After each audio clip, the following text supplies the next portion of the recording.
বাংলাদেশের তিনবার প্রধানমন্ত্রী বেগম খালেদা জিয়ার আশু রোগ মুক্তিতে এই দোয়া মাহফিল আয়োজন করা হয়েছে এবং এই দোয়া মাহফিল আয়োজন করেছেন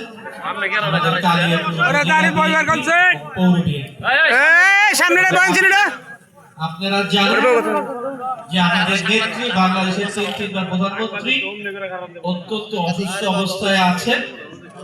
আগের চেয়ে ওনার শরীর ভালো, তারপরও উনি এখনো বিপদ মুক্ত যেহেতু হন নাই, বাংলাদেশে সব জায়গায় ওনার জন্য দোয়া মাহফিল অনুষ্ঠিত হচ্ছে।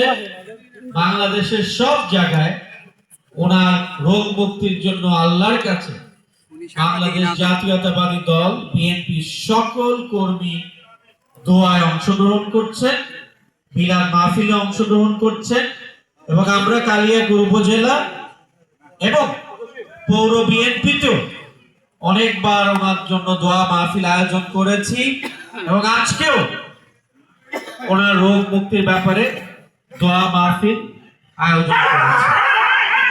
আমরা যখন দোয়া মাহফিলের আয়োজন করছি, বেগম খালেদা জিয়ার শরীর যখন অত্যন্ত সংকটে পড়ল, আমরা একটি ঘোষণা শুনলাম, যেই ঘোষণার ব্যাপারে অনেক রকমের বিতর্ক আছে, অনেক রকমের কথা আছে এবং সেটা যেভাবে হয়েছে সকলেই একমত যে এটা কোনো নীল নকশার আয়োজন করে এই ঘোষণাগুলি করা হয়েছে।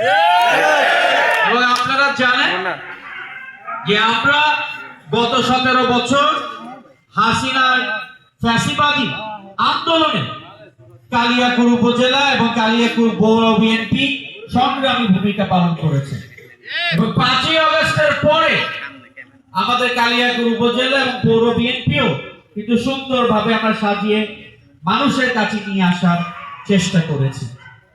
আমরা যখন বেগম খালেদা জিয়ার রোগ মুক্তির ব্যাপারে সকলে দোয়া মাহফিল অনুষ্ঠিত করছি, তখনই আমরা দেখতে পেলাম যে কালিয়াকৈর উপরে একটা তাণ্ডব চালানো হলো। সেই তাণ্ডবটা কি চালানো হলো? সেই তাণ্ডবটা চালানো হলো বিএনপির নেতা কর্মীদের উপর। এবং সেই তাণ্ডব চালানোর পরে আমরা যে জিনিসটা দেখলাম সেটা হচ্ছে বিএনপির কর্মীদের উপর মামলা করা হলো। আবারও সেই পুরানো খেলা। এই খেলা কিন্তু আমরা দেখছি আগে পৌরসভায়। সেই খেলাটা কি? সেই খেলাটা হচ্ছে প্রথমে নেতা কর্মীদের জোর করা, আমার রাজনীতি তোমার করতে হবে। আপনি বললেন যে না ভাই, আমি করতে চাচ্ছি না, আমি অন্যজনের সাথে করতে চাই। তখন প্রশাসন দিয়ে তার প্রথমে নিজের কিছু পেটোয়া বাহিনী দিয়ে অত্যাচার, তখনও যখন হার মানে না, বস মানে না, প্রশাসনকে দিয়ে অত্যাচার, তাদের থানায় অ্যারেস্ট করে ঢোকানো, আবার থানা থেকে বার করা। সেই পুরানো আওয়ামী লীগ স্টাইলের স্ক্রিপ্ট। এইটা কি কোনো বিএনপি নেতাকে বানায়? এইটা কি ধানের শীষের প্রার্থীকে বানায়? ধানের শীষের প্রার্থীরে কি আওয়ামী লীগের লোক ভোট দিব? যে 4 জনের এগেইনস্টে মামলা করলো তারা কারা নির্যাতিত, 17 বছর ধরে আন্দোলন করেছে, তারা বিএনপির সাথে যুক্ত, তাদের নামে মামলা দিয়ে তাদের এগেইনস্টে কথা বলে কিভাবে তারা তাদের ধানের শীষের প্রার্থী বলে ভাই? বলে কোথা দেখছেন এরকম? কোথা আছে এরকম? নাই। আমরা আরো একটা জিনিস দেখলাম, পুরানো স্ক্রিপ্ট। সেই পুরানো স্ক্রিপ্টটা কি? কিছু আওয়ামী লীগ সন্ত্রাসী ভাড়া করে, আওয়ামী লীগ লোক ভাড়া করে তাদের সাথে মিশে বিএনপির নেতা কর্মীদের উপর অত্যাচার। এটাও কি আমাদের মনে আছে না?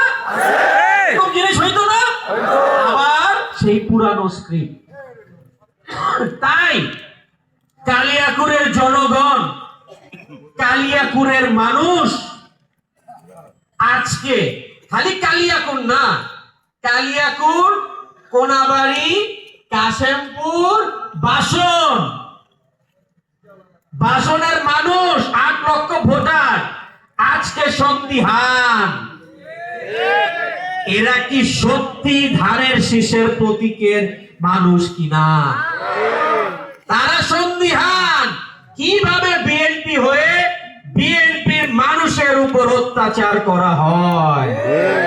যারা গত 17 বছর আওয়ামী লীগের ছত্রছায়ায় থেকে মন্ত্রীর সাথে ছবি তুলে, মন্ত্রীর সাথে ভাত খেলে এইসব কার্যক্রম করেছে, তারাই এর সাথে যুক্ত কিনা এটাও কালিয়াকুর, কোনাবাড়ি, কাশেমপুর, বাসনের মানুষ জানতে চায়, বুঝতে চায়।